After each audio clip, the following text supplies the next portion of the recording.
Spoštovane, spoštovani, prav lepo pozdravljeni na Slovenski matici v sodelovanju z Znanstveno-raziskovalnim centrom Slovenske akademije znanosti in umetnosti. Danes predstavljamo delo Janeza Ludvika Šenledna Strela, Udari krivoverca. Z nami sta doktorica Monika Deželak-Trojar in izredni član SAZU, docent dr. Brane Senegačnik. In prav posebej smo veseli na Slovenski matici, da lahko gostimo teme in da lahko govorimo o ljudeh, s katerimi se je tako izrazito ukvarjal tudi naš nekdanji predsednik, akademik, profesor dr. Primož Simoniti. Tako da na nek način je to tudi poklon njemu, njegovemu delu, njegovi skrbi za Slovensko matico in za ohranjanje slovenske kulturne dediščine. In verjamem, da sta današnja govorca izjemna naslednika tega poslanstva. Hvala vsem, da ste prišli in predajam besedo našim gostom. Najlepša hvala za uvodne besede in za gostoljubje in za možnost, da lahko najmo knjigo predstavljamo tudi v prostorih Slovenske matice. Spoštovane gospe, spoštovani gospodje, lepo pozdravljeni tudi v najnem imenu. Znanstveno-kritična izdaja, ki jo danes predstavljamo, prinaša edino doslej ohranjeno Šenlednovo latinsko dramo Heresis Fulminata, ki je bila maja leta 1651 uprizorjena v Jezuitskem kolegiju v Ljubljani. Drama je šla kot 294. knjiga v zbirki zbranih del in kot 4. knjiga v podzbirki dela starejšega slovenskega slovstva. Izdajo sva uredila skupaj z dr. Branetom Senegačnikom. Njegova zasluga je tudi prevod drame v slovenščino. Za pomoč pri pripravi izdaje se zahvaljujeva Anje Bembič, ki je sodelovala pri prepisu latinskega besedila, in Luciji Herga za notografijo. Prevod povzetka v nemščino je delo Boštjana Dvoržaka, prevod povzetka v angleščino pa je pripravila gospa Darja Mevlja. Besedilo je jezikovno pregledal Sergej Valijev, strokovni pregled pa sta opravila dr. Vid Snoj in dr. David Maurin. Knjige pa ne bi bilo brez skrbnega oblikovanja in preloma ter postavitve Studia Jančič. Samo še majhen dodatek. Rad bi se posebej zahvalil dr. Nadi Grošelj za zelo tehtne pripombe pri identificiranju metričnih vzorcev v tej drami, kjer jih je vse polno. Ampak o tem mogoče še več kasneje. Izdaja Šenlednove drame je pomembna zato, ker gre za prvo izdajo jezuitskega dramskega besedila pri nas, ker je bila drama Heresis Fulminata izmed doslej odkritih 28 rokopisnih latinskih besedil iz Ljubljane odkrita prva, je tudi prva, ki je deležna globlje in podrobnejše obravnave. S to izdajo želimo poudariti, da je jezuitsko redovno gledališče zaradi relativno dolgega obstoja, več kot 170 let, v obdobju od leta 1596 do 1773, in zaradi tega, ker so bile predstave v Jezuitskem kolegiju redne ter javne, je jezuitska dramatika odločilno prispevala gledališkemu in splošnemu kulturnemu razvoju slovenske dežele. Pričujoča izdaja predstavlja tudi prvi poskus umestitve dramske dejavnosti Jezuitskega kolegija v Ljubljani v širši evropski kontekst. Ker se jezuitski rokopis hrani izven meja Slovenije in je nedosegljiv, je zato kritična izdaja za naš prostor še toliko pomembnejša. Prevod drame v slovenščino pa odpira tudi možnosti za vsaj delno oživitev več kot 370 let starega dramskega besedila na sodobnem slovenskem gledališkem odru. Znanstveno-kritično izdajo lahko v grobem razdelimo na 3 dele. Uvod, v katerem podamo bistvene podatke o izdaji in pojasnimo osnovna uredniška izhodišča, kot je na primer valjano številčenje verzov, ter utemeljimo način zapisa tako imenovanih deljenih verzov. Namreč posebnost drame Heresis Fulminata je, da se znotraj enega metričnega verza lahko zvrsti več replik. In to smo uredniško rešili tako, ker fizično enega verza v taki obliki ni bilo mogoče zapisati v eni vrstici, smo to naredili tako, da smo dramske replike razdelili v posamezne vrstice in z poravnavo besedila levo, na sredino in desno pokazali, da gre v resnici za en sam metrični verz. Glavnino prostora v knjigi seveda zavzema besedilo drame, zadnji del knjige pa prinaša bogate spremne študije. Knjižna izdaja drame vzporedno prikazuje latinsko besedilo in prevod drame v slovenščino. Neposredno za besedilom drame pa sledijo opombe k latinskemu prepisu in posebej opombe k prevodu. Tako smo se odločili za to, da smo lažje sledili vzporednemu prikazu latinskega in slovenskega besedila. Med besedilo drame pa smo vključili tudi 12 strani faksimilov, s katerimi ponazarjamo glavne zunanje oblikovne značilnosti drame. Bralcu pa omogočamo tudi bližnji stik z rokopisnim izvirnikom. V komentarju, ki je zadnji tretji del knjige, pa podrobneje predstavimo ureditev in načela znanstveno-kritične izdaje, opišemo kodihološke in paleografske značilnosti rokopisnega izvirnika, v grobih obrisih predstavimo življenjsko pot avtorja drame, Janeza Ludvika Šenlebna, in osvetlimo sledi, ki so nas pripeljale do najdbe drame. Nekaj pozornosti posvetimo tudi prikazu osnovnih vsebinskih značilnosti drame in okoliščin nastanka, predstavimo v arhivskih virih ohranjeno pričevanje o njeni uprizoritvi, na podlagi uvodnih didaskali posameznim prizorom pa rekonstruiramo tudi besedilo periohe drame. Ob koncu pa se dr. Brane Stanegačni podrobneje dotakne zgodovinskih in teoloških ozadij drame. Ključni moment, da se je drama ohranila, je dejstvo, da so izviti dramo posvetili deželnemu glavarju, Wolfu Engelbertu Auerspergu, in mu podarili lepopisni izvod.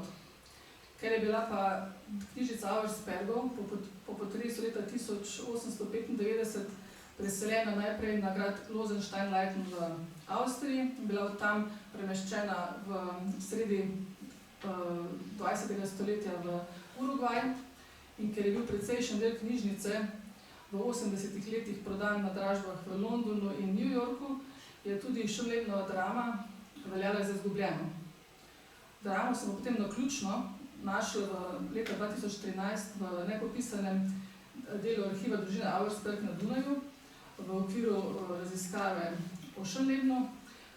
In ta najdba je bila zame vsekakor veliko presenečenje in to je v bistvu spodbudilo poglobljeno raziskavo področja jezuitske dramatike in gledališča na Slovenskem. Heresis Fulminata je posebna tudi zato, ker je ena redkih ljubljanskih dram, za katero je avtorstvo nesporno izpričano. Do tega je prišlo tako, da ko je Šenleben leta 1655, torej že po izstopu iz reda, urejal knjižnico Auerspergov, je na naslovnici dopisal, da je on avtor te drame. Tako je nesporno izpričal svoje avtorstvo. O drami pa vemo na podlagi virov, da je vrhunec priprav potekal začetek leta 1651, uprizorjena pa je bila potem 2. in 3. maja leta 1651. Še nekaj besed o avtorju drame. Janez Ludvik Šenleben je bil Ljubljančan, ki je po šolanju na jezuitski gimnaziji v Ljubljani vstopil v jezuitski red in potem med svojo redovno formacijo deloval v več pomembnejših jezuitskih kolegijih tedanje avstrijske jezuitske province, med drugim naprimer na Dunaju, Gradcu, Lincu, Kremsu in Pasovu. V šolskem letu 1650-51, ko je nastala ta drama, pa je bil šolski prefekt ljubljanske gimnazije, danes bi rekli ravnatelj, in katehet, ter predstojnik kongregacije Marijo Nebozete. Kot lahko sodimo po njegovih lastnoročnih zapisih, v dnevniku šolske prefekture je veliko pozornosti namenjal ne le svojim drami, ampak nasploh dramskim predstavam v tistem šolskem letu. Ker je bilo pisanje dram nujni del jezuitske formacije, opravičujem. Zlasti učiteljev retorike in poetike, pa tudi predstojnikov kongregacij in tudi ravnateljev gimnazij, se je verjetno Schönleben v vlogi dramatika najbolj znašel že pred službovanjem v Ljubljani. To je tudi logično sklepanje, glede na to, da je drama Heresis Fulminata vsebinsko in dramsko zelo dovršena. Njegovo dramsko udejstvovanje je spričano zlasti za šolsko leto 1643-44, ko je v Lincu poučeval retoriko. Takrat naj bi po ugotovitvah Jozefa Fröllerja napisal dramo Julianus Apostata, ki se po dosedanjem vedenju ni ohranila. Uprizorjena je bila pa septembra leta 1644. Zanimivo pri tej drami je, da se je, sodeč po naslovu, že takrat Schönleben lotil teme verskega odpadništva. O cesarju Julijanu namreč vemo, vladal v letih 360 do 363, da se je prizadeval za ponovno vzpostavitev grško-rimske religije in vzhodnih kultov in zato se ga je prijel vzdevek odpadnik. Če je bilo torej pisanje dram zadolžitev učiteljev retorike, lahko predpostavljamo, da se je Schönleben dejavnosti lotil vsaj na Dunaju v šolskem letu 1648-49, ker je takrat na Dunaju poučeval retoriko. Zanimivo pri dramski zgodbi Heresis Fulminata je to, da je združil različne motive in jih prelil v pestro odrsko dogajanje. Odkot je te motive črpal in kako jih je preinterpretiral po svoje, je pa doma nemogoče reči, ker ne poznamo virov, ki so bili dejansko na voljo. Zato me je še toliko bolj zanimalo, ali se je morda opiral na kakšno že obstoječo jezuitsko dramo Anastazijo, s katero bi lahko prišel v stik tekom svoje redovne formacije. Zato sem pregledala vsa ohranjena jezuitska letna poročila nekdanje avstrijske jezuitske province in obstoječe popise jezuitskih dram za nemški prostor. In sem iskala kakšno dramo, ki bi pred letom 1651 obravnavala cesarja Anastazija, vendar takšne drame nisem našla. Časovno najbližje sta mu v prizoritvi iz leta 1654 v Štajerju in v leta 1658 v Pruntruttu v današnji Švici. Je pa v bistvu zanimivo, da je bil pa lik cesarja Zenona pri jezuitih bolj priljubljen in že zelo zgodaj prisoten na odrih. Cesar Zenon je bil neposredni predhodnik cesarja Anastazija, zato ga tudi toliko omenjamo. To kaže, da je bil nasplošno čas zgodnega Bizanca in velikih teoloških sporov, ki pa so bili veliko več kot samo teološki spori.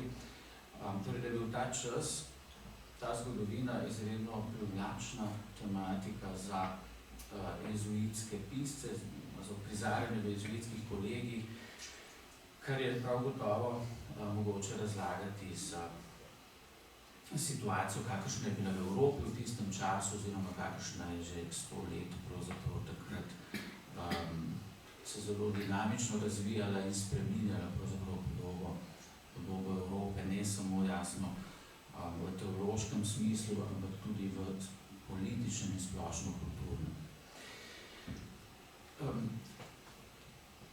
Če že izhajamo zdaj iz imena cesarja Zenona in jezuitske dramatike, potem bi bilo mogoče prav omeniti tukaj, da so o tem cesarju, da je ohranjena celo natisnjena drama, in sicer drama, ki je delo angleškega jezuita, kar je dokaj neobičajno ali manj pričakovano Josepha Simona oziroma Josefusa Simona, kot je v polatinjeni obliki njegovo ime, ki seveda niso bile natisnjene v Angliji zaradi znane politične situacije, seveda, ampak drugod.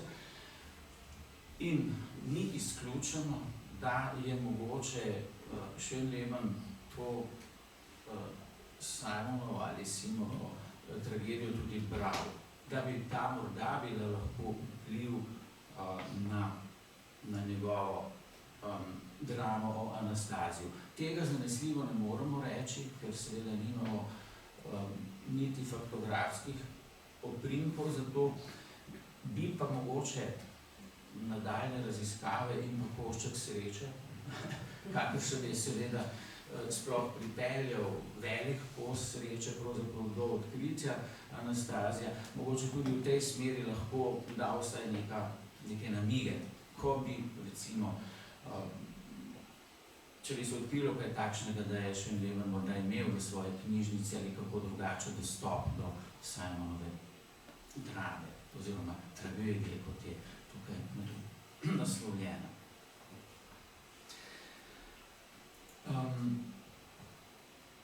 Sploh je zelo temeljno literarno zgodovinsko vprašanje Schönleberovih virov pri tej drami, kajti drama je seveda zgodovinska, to je jasno. Tudi celotna, kako bi rekel, celotno obzorje, pa namen jezuitske dramatike je bil seveda zgodovinski. Šlo je za to, da se v zgodovini najdejo eksempla, primeri,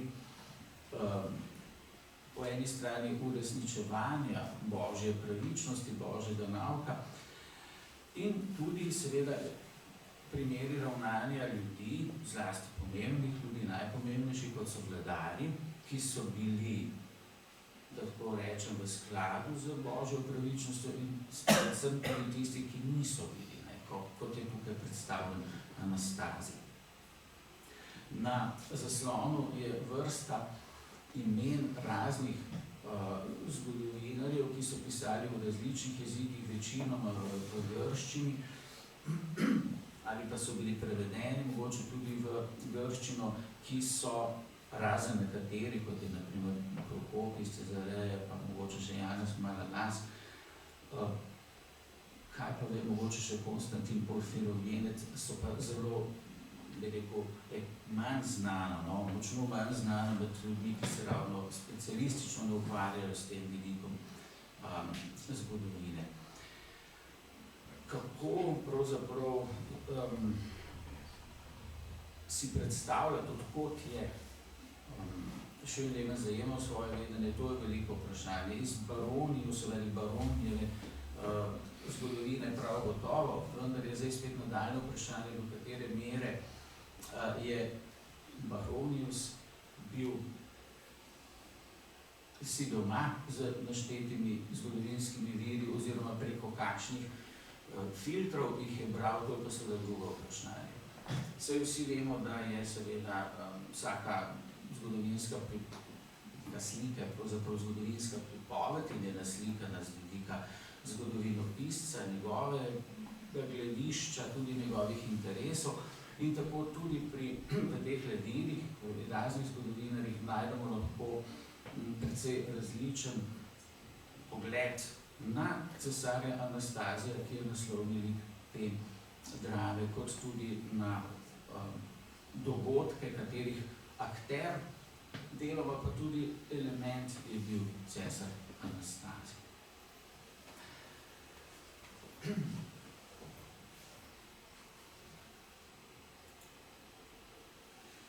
Bi se še malo posvetili okoliščinam uprizoritve drame, ki nam jih osvetli tako samo besedilo, kot didaskalije, ter dodatne informacije pa najdemo v časnih jezickih virih, še največ v že omenjenem z Schönleberovo roko pisanem dnevniku šolske prefekture. Iz njegovih zapisov izvemo, da so se priprave na uprizoritev začele konec marca, ko je razdelil vloge in izbral nekaj učencev, da so za potrebe učenja besedila priskrbeli rokopisne kopije drame. Ker je Schönleber na gimnaziji poučeval tudi verouk in je bil zaradi režije drame Herzis Fulminata zelo zaseden, v velikem tednu in po veliki noči ter vse do Binkošti zaradi priprav ni bilo verouka. Po beli nedelji, ki je tisto leto bila 16. aprila, pa so imeli v šoli 2 prosta dneva, da so lahko dramo poskusno zaigrali. Predstava je bila tako dolga, da so razdelili na 2 zaporedna dneva. 2. maja je trajala 3 ure in pol, 3. maja pa 3 ure in 15 minut. Po predstavi pa je sledila še podelitev nagrad najboljšim učencem iztekajočega se šolskega leta. Po predstavi iz letopisa izvemo tudi, da je pritegnila pozornost kranjskih veljakov. Letopisec je namreč o njej zapisal: ob svojem času smo kot običajno prirejali gledališke predstave. Med drugimi je velik aplavz izzval Anastaziji Vladar shoda, ki smo ga prikazovali 2 dneva v čast presvetlih deželnih odličnikov. Za dokaz, da je predstava ugajala, naj bo dejstvo, da so zahvalo poslali kolegiju v dar 500 goldinarjev. No, ta znesek se v virih malce razlikuje. V dnevniku patra ministra piše 300 goldinarjev, ampak recimo, da bolj verjamem v dopisu. Iz dnevnika patra ministra izvemo, da je bilo gledalcev drugi dan še več kot prvi. Očitno se je glas v predstavi že dobro razlegal po mestu. Da pa bi gledalci lažje sledili dogajanju v odru, so jezuiti za oba dneva dali natisniti latinske in nemške periohe. Periohe so v bistvu nekakšni gledališki listi s povzetkom vsebine po dejanjih in prizorih, pogosto pa vsebujejo tudi sezname nastopajočih oseb. Dramatičnost posameznih prizorov sta, kot je včasih bolj ali manj očitno razvidno iz dramskega besedila, povečala in okrepila glasba in ples. Pri pretečih strelah ob koncu drame pa lahko predvidevamo tudi uporabo posebnih odrskih učinkov. Navdušenje nad predstavo je bilo očitno veliko, saj je deželni glavar zaukazal kolegu izredne 3-dnevne šolske počitnice, avtorja in režiserja Šonlegra pa je povabil za nekaj dni s seboj na Bled. Pripoved o ohranjenih zanimivostih uprizoritve drame pa zaključuje s Šonlegrovim opisom nove opreme, ki so jo priskrbeli za to predstavo. Za to predstavo smo se oskrbeli z več novimi kostumi, ki so povečali gledališko opremo. Svileno, modro, zlato, rumeno cesarjevo oblačilo, 2 drugi rimski oblačilci z rdeče svile in eno pisano. Eno iz zlato-rumene svile, iz modre in zlataste tkanine in še več drugih takšnih. Prav tako velik rdeč vojaški plašč, poleg tega še 9 parov koturnov, tiare in prestole.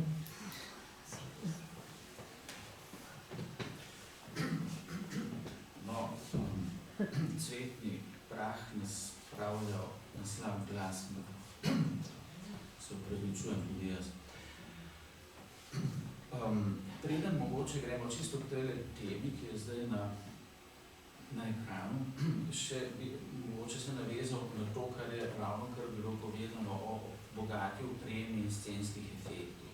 Vse to je bilo, se mogoče to sicer splošno znano, pa vendar, ena ključna sestavina pravzaprav jezuitskega gledališča in razumevanja gledališča, ki je dajalo velik poudarek, če bi Aristotel rekel opsis ali spektaklu, spektakelski funkciji, vizualnim in drugim efektom.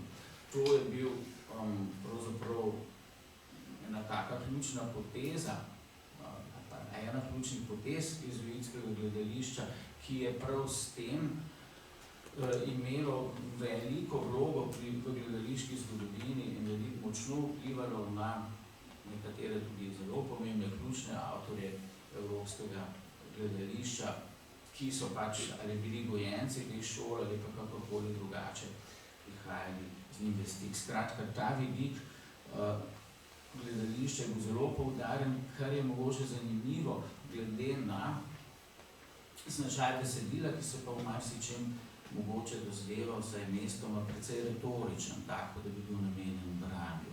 Ampak to dvoje je več kot očitno soobstajalo. Namen tega uprizarjanja, te gledališke dejavnosti je bil zagotovo več plasten oziroma več vidikov.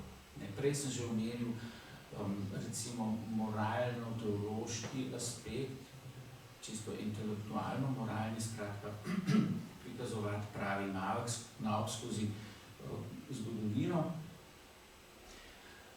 Razvijanje retorike in pesniških veščin je bil gotovo drugi vidik, torej veščine so razvijali predvsem ti, ki so pisanja, tisti, ki so pisali, ampak tudi tisti, ki so igrali, so seveda skozi to, da so se naučili na pamet dolge pasuse, glavni igralci, seveda igralci glavnih vlog sploh, so s tem morali usvojiti tudi cel kup metričnih oblik rimske poezije.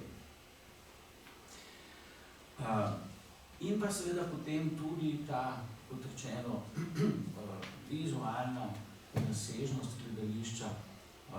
Zato se mi je zdelo pravzaprav to odkritje, ki je nekako grobno, ne, o materialu za kostume in po kostumih pravzaprav izredno dragoceno, ker je zelo otipljiv podatek, ki zelo nazorno kaže to razsežnost. Vse to je pomembno tudi zaradi tega, ker najbolj daje otipljiv občutek tega, kakšna je pravzaprav bila gledališka kultura v tistem času v 17. stoletju tukaj v Ljubljani. Zelo primerljiva, zelo podobna kot po drugih krajih, manjših ali pa tudi največjih, kjer so obstajala jezuitska gledališča. Na Dunaju je imelo jezuitsko gledališče dolgo časa izredno velik pomen in ugled. Obiskovalo je visoko plemstvo, tudi cesar. In je bilo pravzaprav, tako pravijo literarni zgodovinarji, do vzpona in razcveta opere pravzaprav glavno gledališče v kakšnem mestu. Jezuitska gledališča so bile del kolegijev, seveda obstajala od Japonske do Južne Amerike. Skratka, to je bila nekakšna globalna gledališka kultura, če tako rečem, v tistem času, ki je seveda raven kulturnega življenja tudi v tem prostoru na nek način povezovala z, torej tudi kar zadevanje raven, ne kvalitativno, z takšnim gledališčem povsod po svetu.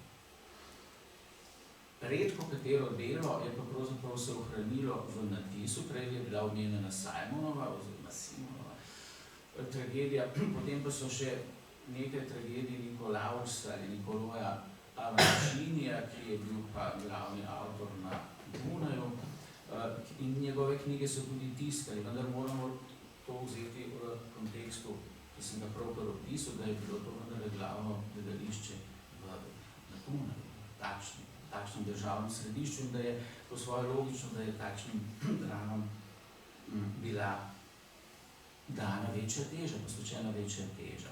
Sicer pa je bil smoter teh gledaliških del predstava, ne toliko delo samo, ampak predstava. V nekem smislu so bile to pravzaprav preddramska ali postdramska gledališča, če bi sodobno terminologijo teatrološko uporabil. To se pravi, ni bil namen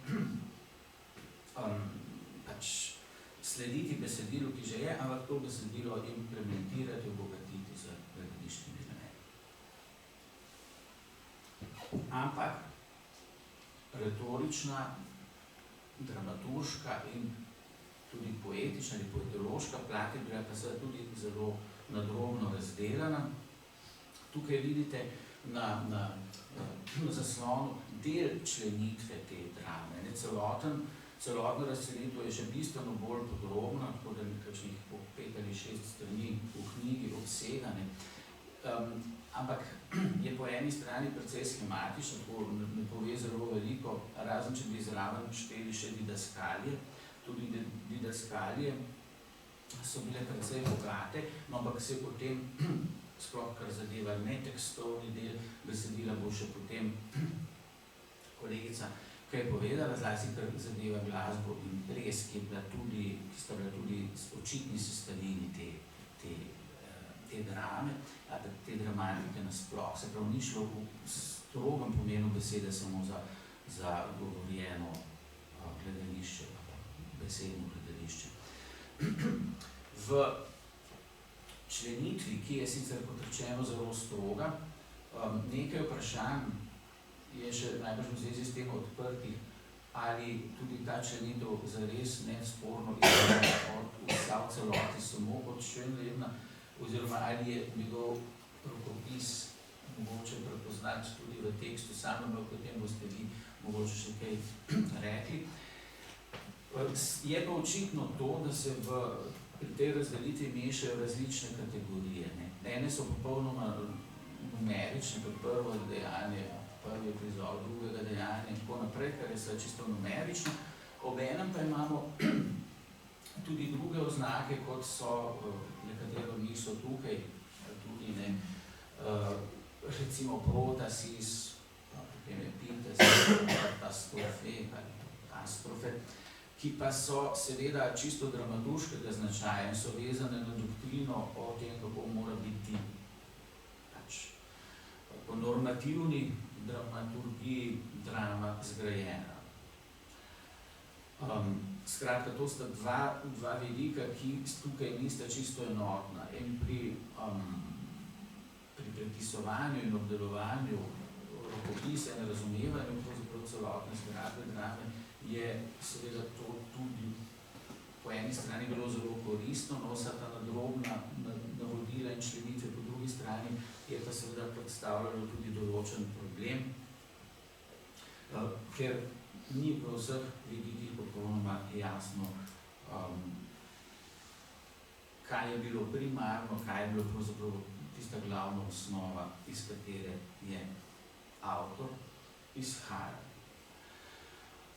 Didaskali je veliko, no, in v teh didaskalijah so omenjene tudi neštevilne osebe in enih vidik, ki ga tukaj ne moramo seveda natančno prikazati, je pa za celotno dramo bil zagotovo zelo pomemben, da se pojavljajo različni liki, torej ne samo Anastazij, in Ariadna, pa Zenon, no, prejšnji cesar Zenon se je v precej dramatični situaciji poslovi z tega sveta na odru, odnesejo ga namreč, ko se napije na mrtvoga, odnesejo v grob in ga tam pustijo in čeprav kriči in pije, da žena takrat še ne odova, ampak vdova je stati na sceni, noče slišati, zakriči, da naj kar, če je lačen, naj je svoje lastno bruhanje. So prizori, ki niso tako samo retorični. No, ampak pojavljajo se poleg takšnih likov tudi geni, najprej v začetku za geni dežele, Kranjske in tako dalje. Zdaj pa razni geni nekaterih likov, ki nastopajo, tako da pravzaprav ni čisto jasno, kako naj jih razumemo, ali so bili to pač ti isti liki, ali so bile to vendarle neka druga razsežnost teh likov, ali so bili ti liki nekako reduplicirani, so imeli svojo zgodovinsko, fizično pojavnost in svojo, kaj ne rečem, neko metafizično ali pa teološko dodatno pojavnost. Veliko vprašanje v zvezi s tem. Seveda, ko to beremo, si lahko mislimo, to je ono, napišemo komentar, in je ta stvar približno pokrita, če pa bi bili postavljeni pred zahtevo to uprizoriti, potem pa je seveda stvar veliko bolj urgentna in zahtevna. Tako kot je razlika med tem, če pišeš komentar ali pa prevajaš neko literarno besedilo. Pri literarnem prevodu se pač moraš odločiti za neko varianto.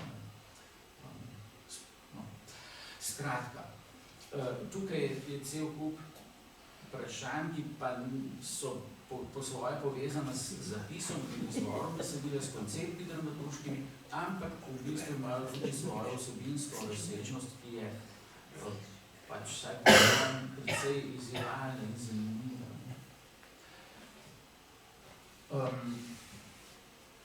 Ja, zdaj naj še to rečemo, kot ena velika posebnost, nekaj, kar ob vsej zelo raznoliki strukturi te drame, še posebej pade v oči. Ta struktura je torej razdeljena na dejanja, prizore, zbore, za katere pravzaprav ne vemo, kaj so, ali je to drugo ime zbor, drugo ime za prizor, ali kaj, zato ker v nekaterih prizorih, ki so označeni kot zbor, sploh ni zbor, ampak samo nekaj likov. Ali je šlo tukaj zdaj morda za nenatančnost pri prepisovanju, to so vse stvari, ki pravzaprav izdajatelja postavljajo v neko situacijo brez odgovora. No, No, ampak sredi vsega tega, in vse to je napisano v najrazličnejših metričnih oblikah, katerih sicer prevladuje jamski scenar, ampak so tudi druge, antične, pa tudi kasnejše silabotonične metrične oblike. V sredi tega je pa igra v igri, ki je tukaj označena z izrazom enalage ali enalage po grško. Že to je zanimivo, ta beseda, enalage ali enalage, označuje nekaj drugega v grščini, kot pa tukaj.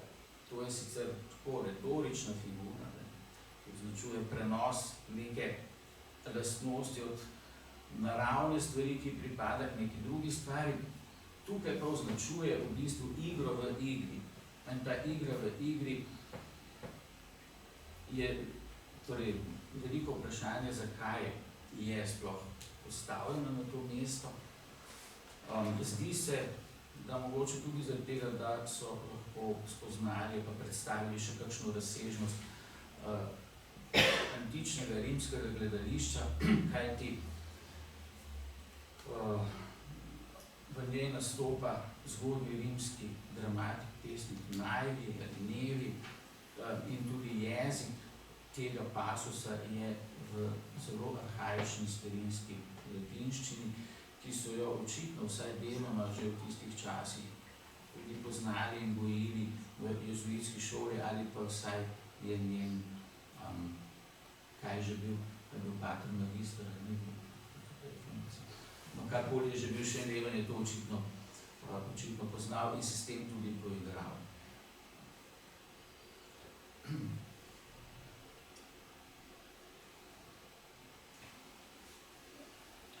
To smo pravzaprav že nekoliko povedali. Mogoče zdaj nekaj programsko ozadje, da bomo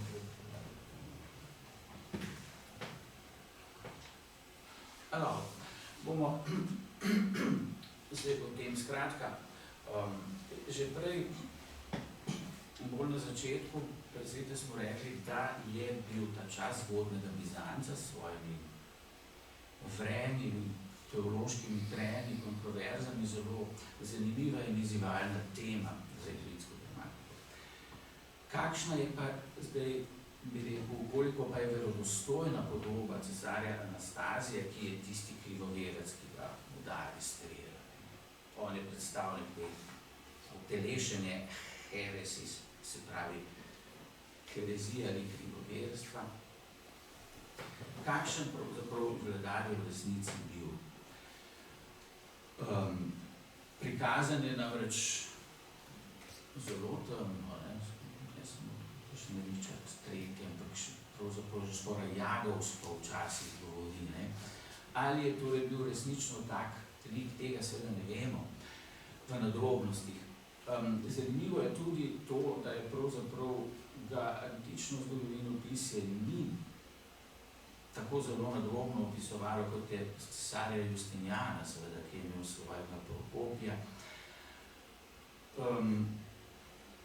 Sodobna zgodovina, sodobno zgodovinopisje pa pravzaprav prikazuje dokaj pozitivno sliko nekega relativno zadržanega vladarja, ki se je v glavnem ukvarjal s tem, kako bi čim bolj ohranil meje imperija, bolj kot to, da bi imperij širil, in se je v veliki meri izogibal, ali pa se pač tako ga slikajo, izogibal vojnim konfliktom. To seveda ne pomeni, da vojn ni bilo, ne. V antičnem svetu so bile vsaj tako pogoste, pa še pogostejše kot so v sodobnem svetu, tako da so bile bolj ali manj vsakdanja stvar. Tudi on je bil potem zlasti v vojno s Perzijci, ki pa se je relativno kmalu in dokaj ugodno končala. Sicer pa je deloval, koliko je bilo mogoče diplomatsko, kot vsak cesar, pravzaprav že rimski in potem bizantinski, je pa tudi on imel en kup notranjih uporov, kot so nekateri prerasli tudi v državljanske vojne. Vendar zanimivo, to je zlasti relativno pozno v času njegove vladavine, vladajo od 491 do 518, Vitalijanov upor, ampak zanimivo, da je bilo kljub vsemu temu življenje načeloma, bi rekli, no, po standardih, ki jih danes imamo mirnejše kot pa recimo v času cesarja Justinijana, ko je izbruhnil veliki, največji upor v bizantinski zgodovini, upor Nika, v katerem je Justinijan bil že tik pred tem, da uteče za svoje življenje, ne se tik pred zdajci s spretnimi političnimi generacijami ohranjeni prestol. Skratka, Anastazij kot politik, kot vladar, ni izstopal ravno po kakršnikoli okrutnosti, pa tudi ne po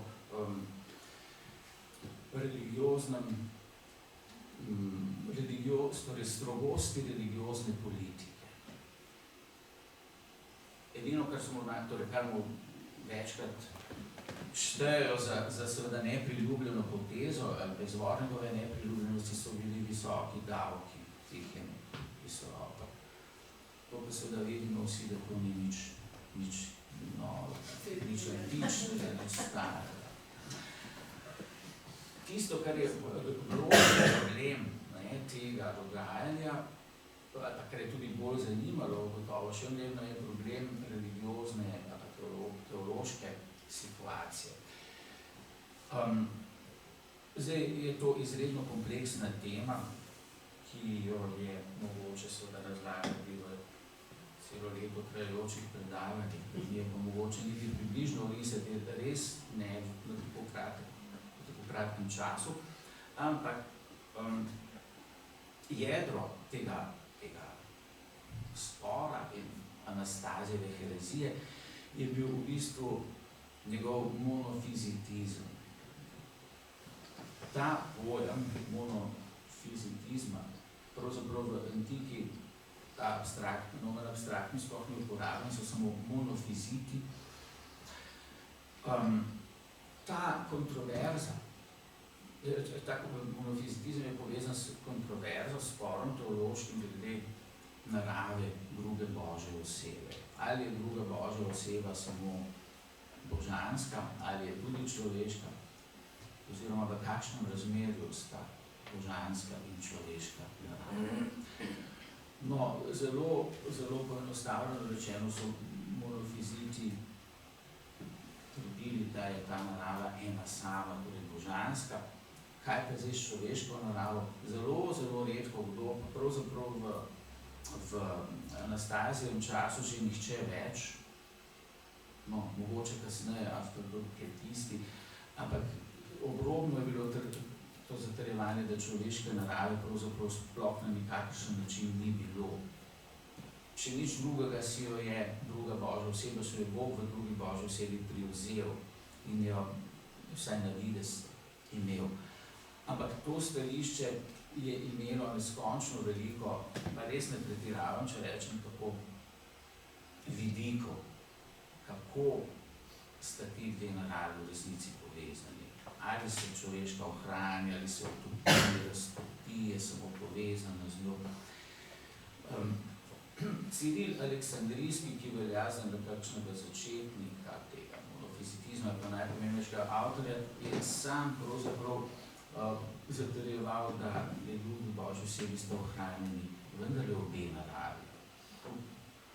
Temu, da je človeška nekako bistveno šibkejša. Ampak to je zdaj seveda stališče, ki ga je težko ga razumeti, če težko pa razložiti. In da je dejstvo, da je tako, pričajo seveda tudi dolgotrajni spori, ki niso ostali samo znotraj teoloških, teoloških predavalnic in razprav, ampak so imeli svoje politične konsekvence. Zelo radikalne politične konsekvence.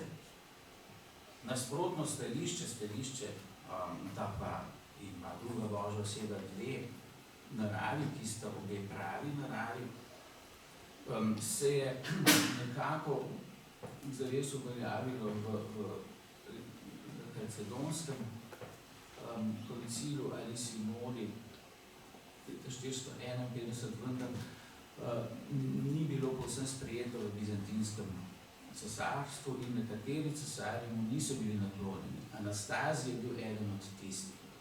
Vendar bi bilo pretirano reči, da je bolj kakršenkoli radikalec v tem pogledu ni bil. Bile pa so razmere pač takšne. Teološka stališča niso bila samo teološka stališča, z njimi se niso ukvarjali samo vladarji, politiki, ampak tudi številni in vplivni navijači raznih športnih strank, modri, zeleni, rdeči in rumeni. Namreč to je zanimivo, ampak šport je imel že v Rimu, pa potem tudi v Bizancu, zlasti konjski vir, zelo velik družbeni vpliv. In prav mogoče je bilo, da so kakšnega vladarja lahko odnesli pač pristaši neke športne stranke, ki seveda niso samo navijali, ampak so tudi metali kamenje in druge stvari, jih je bilo zelo veliko in so se to predstavljali realno politično silo. Kako je zdaj to v resnici povezljivo s teologijo in teološkimi finesami, to je pa seveda drugo vprašanje. Življenje je pač zelo kompleksno in je takšno tudi bilo.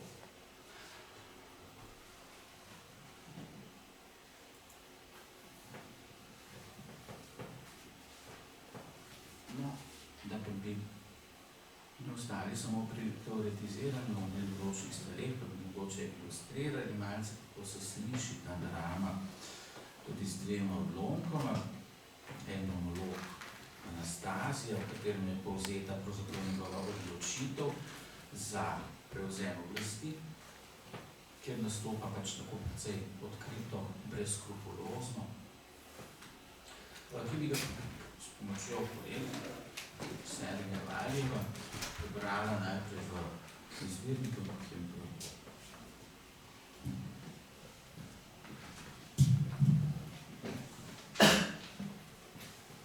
Venalis estiam purpurets cetrinitor ranaste, nimia negligit forsan mora felicitatem.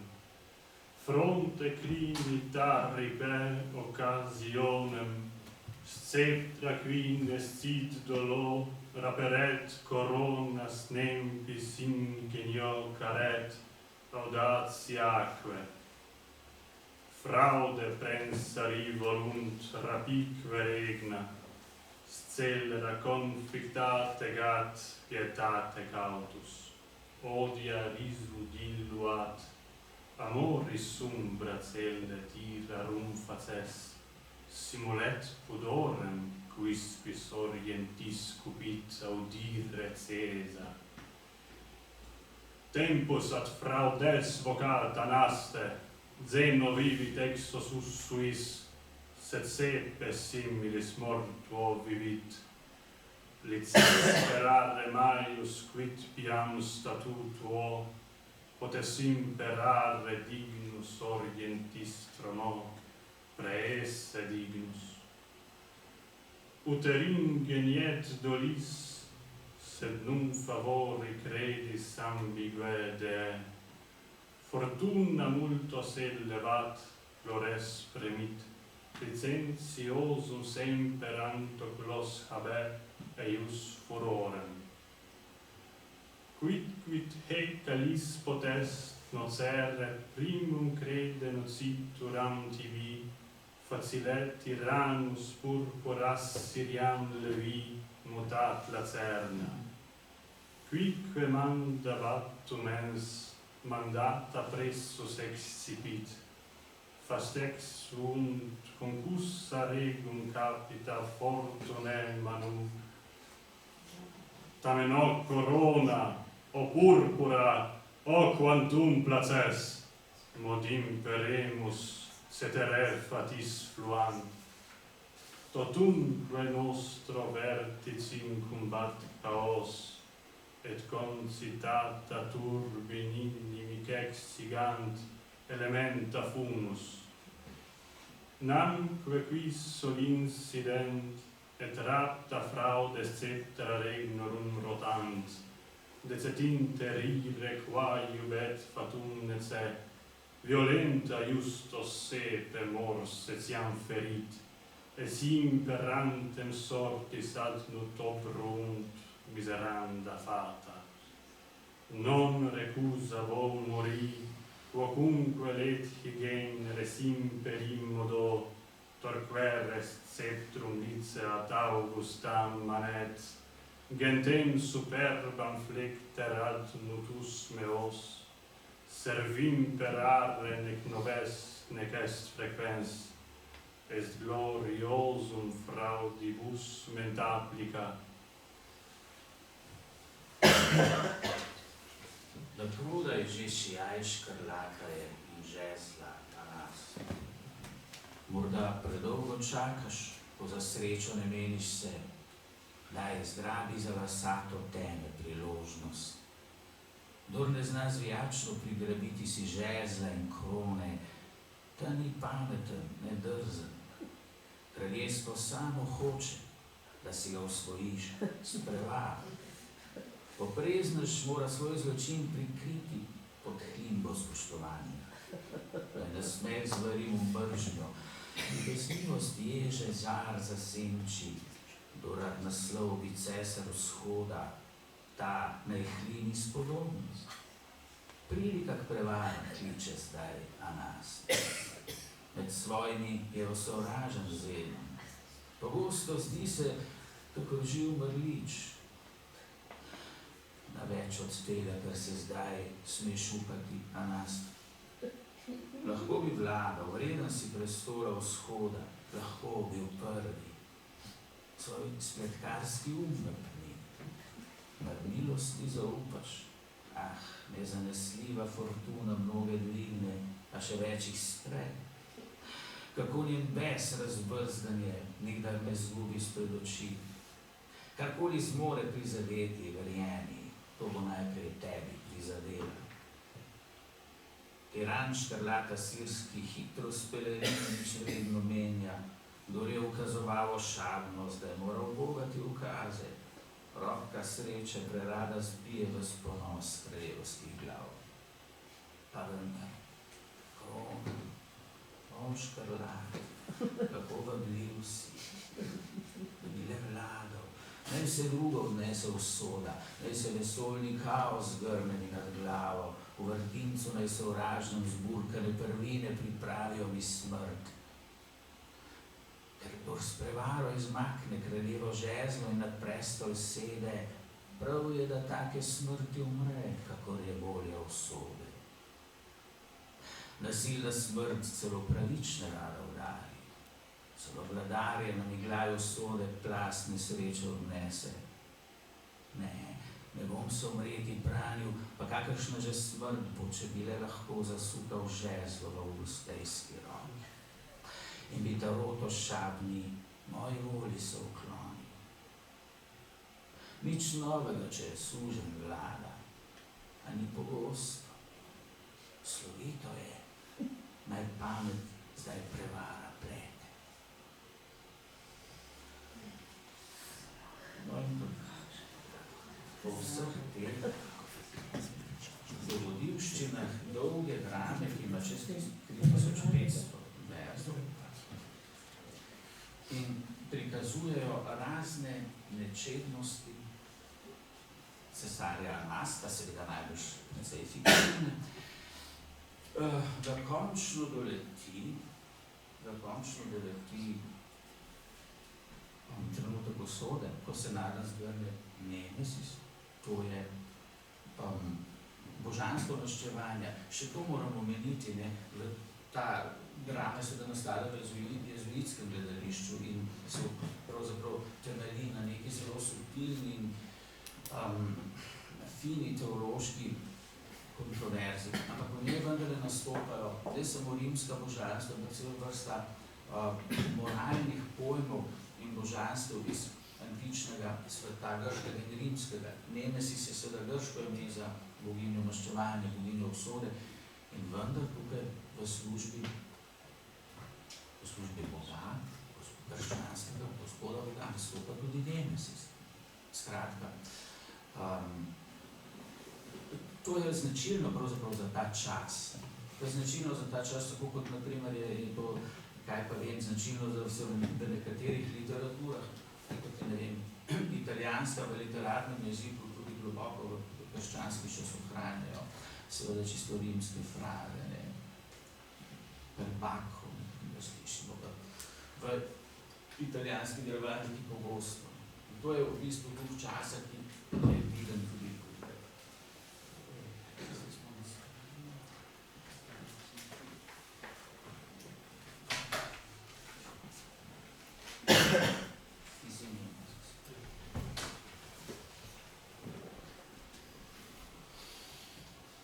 Ni kraja, kamor bi lahko tiran ubežal, tiran zakonolomni, ki cesarski prestol si ugrabil. Joj, bežim in vendar strela mi sledi, nebo v zločine hoče kaznovati s plameni. Vendar večni mi ne stoje strelo. Kdor to zasluži, njega udari, kdor že si, ti, Bog, ki strelo vame meriš. Bil sem cesar. A zdaj boš kmalu prah postal in čisti nič. Vrije, kje najde cesar skrivališče zase?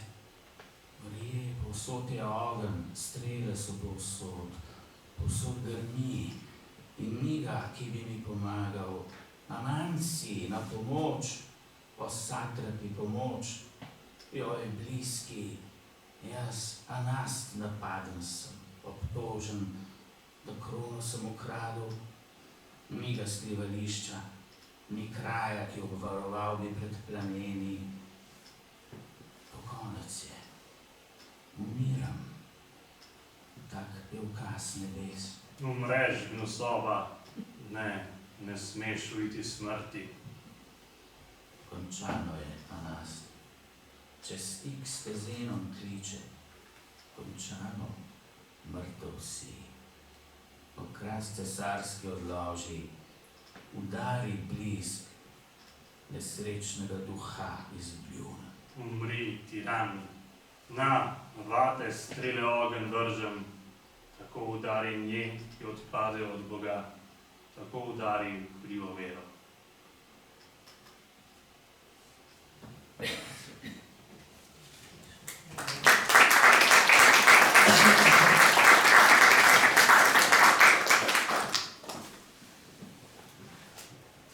Sedaj bi se nakratko še posvetili vlogi glasbe in plesa v drami, ki sta nedvomno še povečali dramatičnost. Bi se pa navezala še na prejšnjo temo o velikem številu dramskih oseb v jezuitski dramatiki. To je v bistvu značilno tudi zato, ker so jezuiti želeli čim več njihovih učencev nastopi na odru. Tudi ta preplet antičnega sveta in krščanskega sveta sporedno na nek način prispeval, podvojil možnosti za čim večje število oseb na odru. Kot rečeno, je glasba v drami Heresis Fulminata nedvomno igrala veliko vlogo. O tem pričajo hranjeni trije glasbeno-teoretični zapisi na straneh 13 rektov in 13 versov, za katere pa težko rečemo, kaj točno so dejansko, kaj točno predstavljali, kako so bili izvedeni na odru. Po mnenju muzikologov verjetno ni naključje, da se v teh notnih zapisih pojavljajo ravno ti intervali, a razlog za takšne intervale pa pač za nas ostaja uganka. Našo željo, v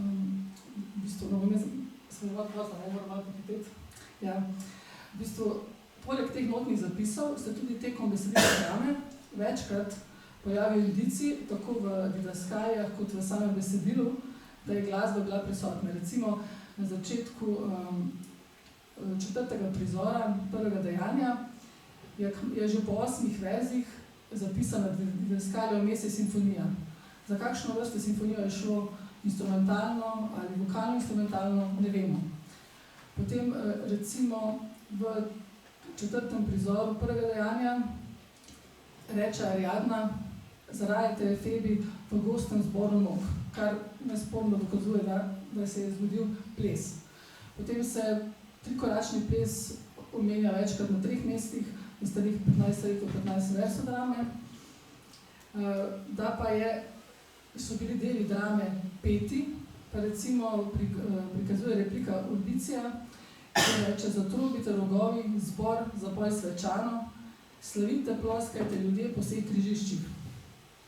In pogosto pri teh, recimo, kadar se nam pojavi sum, da je določeno vlogo v drami igrala glasba, se pogosto tudi pride radi didaskalija do nejasnih zapisov o številu nastopajočih. Se pravi, da vse osebe navedene v didaskalijah nimajo v samem dramskem besedilu svoje vloge, zato predvidevamo, da so te osebe morale očitno nastopiti z plesno ali glasbeno točko. Potem pa še nekaj o prevajanju drame v slovenščino, če bi še samo naslovu, to je zanimivo. Ja, se mogoče že kakšna druga tema še bolj, no.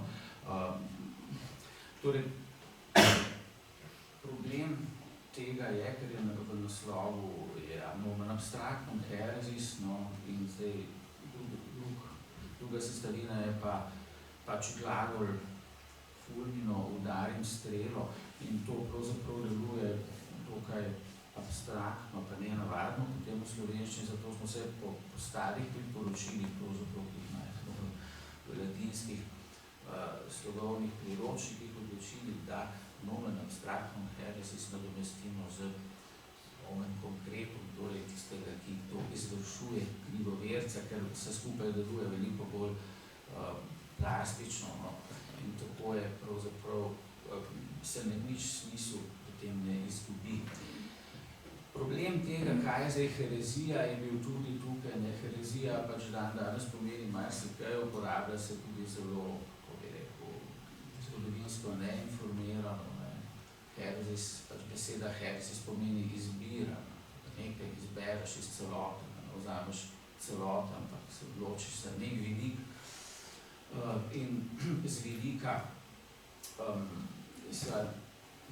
z teološkega vidika, kakršen se ponavadi zasnuje, kako bi rekel, tudi politika, če hočete, teološka, je pa seveda se odločiti za celoto, ne pa samo za posamezen del, in to je tisto, zaradi česar je herezija problematična. Potem pa kasneje lahko pomeni vsakršen odklon od tistega nauka, ki je sprejet za pravovernega. Mogoče bi v zvezi s tem še eno stvar, ki je pa sicer bolj zgodovinskega pomena, ampak vseeno omenil, pa zgodovinski problem. Tukaj nastopa seveda cel kup raznih doktrin, ločin in tudi cerkov, ki so se na teh doktrinah zasnovale. In recimo izraz ortodoksen ali pravoveren, seveda ga v glavnem, če zaradi zgodovinske prakse povezujemo z v glavnem vzhodnimi cerkvami krščanskimi, medtem ko seveda to ne pomeni, da na primer za katoličane, ne, katoličani sebe nimajo za pravo verne, ravno se imajo za pravo verne. S tem, ko seveda izraz katoliški katolikost pomeni celosten, zdaj bodi si v smislu nauka, bodi si v smislu veljavnosti za celoten svet, kar seveda spet je nekaj, kar nekomu, ki recimo se ne konsolidira, koliko s tem pogledom, mogoče ni všeč, pa ni pravi izraz. To je realen problem potem, ko se piše recimo za zgodovinske komentarje ali razprave. Ampak jasno, da tukaj je veliko bolj pragmatično, da se pač uporablja te termine, ki pa se jih uporablja v njihovem zgodovinsko utrjenem pomenu. In seveda pač potem s tem ni težav. V zvezi s prevajanjem. Ja, no, cel kup metričnih oblik je, ki pa niso bile vse v prevodu upoštevane, nekatere so bile, nekatere pa tudi ne. Prej sem že omenil kolegico Nado Grošek, ki dolgujemo pomembno observacijo v zvezi z metriko, medtem se nam je že pridružila. Še enkrat zahvalim. Recimo v nekatere od oblik, ki so tukaj uporabljene, so problematične za prevajanje v slovenščino. Ne rečem, da jih ni mogoče, vse je mogoče. Ampak ali to deluje estetsko ali ne, je pa drugo vprašanje. Predvsem je veliko, že na začetku, verzov v arkajski kitici, ki pa niso napisani v rokopisu tako, da bi bile verzi členjeni kitično, ampak so kar nepretrgoma napisani. Ta kitica, kot rečeno, da se jo prevajati, ampak Anton Sovreh sam je samo en stavek prebral iz njegove stare grške lirike, ker pravi ravno o tej kitici, da je vse to mogoče ponarediti tudi v slovenščini, vendar so tu dobri samo tisti verzi, v katerih so poudarjeni, nepoudarjeni zlogi, kar moči strogo držijo metrične sheme. Sicer pa ti na vsak način silijo pod pero enklitike in atona, naprimer kak ki, da, in, so, si, jih, bi, je in podoben drobiž, ki v izvirnih slovenskih, jamskih in trohejskih verzih ne moti, v prevodih stalnih antičnih kitic pa ni prida, ker jim jemlje, ker zabrede v krepko pozicijo, čvrsto metrično strukturo. In zato ni upoštevana arkajska kitica, ni pa izključeno, da mogoče kdaj nastane tudi kar eksperiment v tej obliki.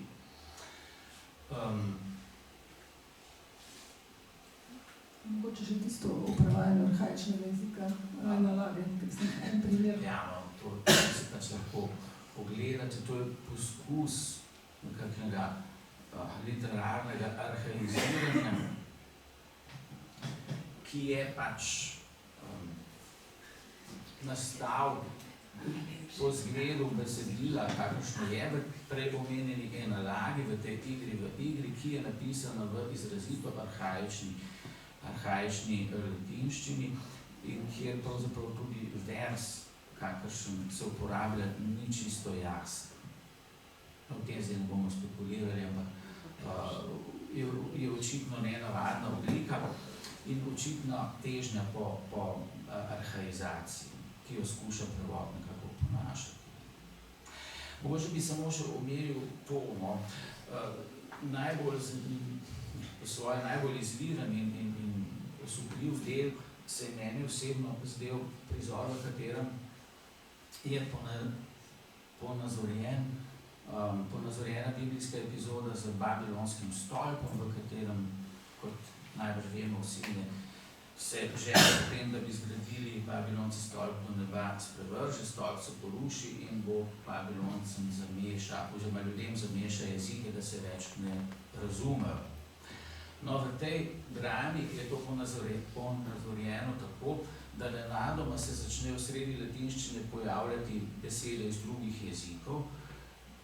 Ne, da so stavki niso več smiselni v drugih jezikih, ampak ko vmes pojavi neka beseda, italijanska, ne kakšna, potem se pojavijo pa grške črke in zdaj tisti, ki znate grško pisavo, seveda tako vidite, da je vse narobe tukaj, ne, in to se pa nam ni zgodilo po pomoti, ko smo tiskali, ampak smo še kar verno to posneli po zapisu v originalu, to je hote pač prikazano, kako je tudi grščina razpadala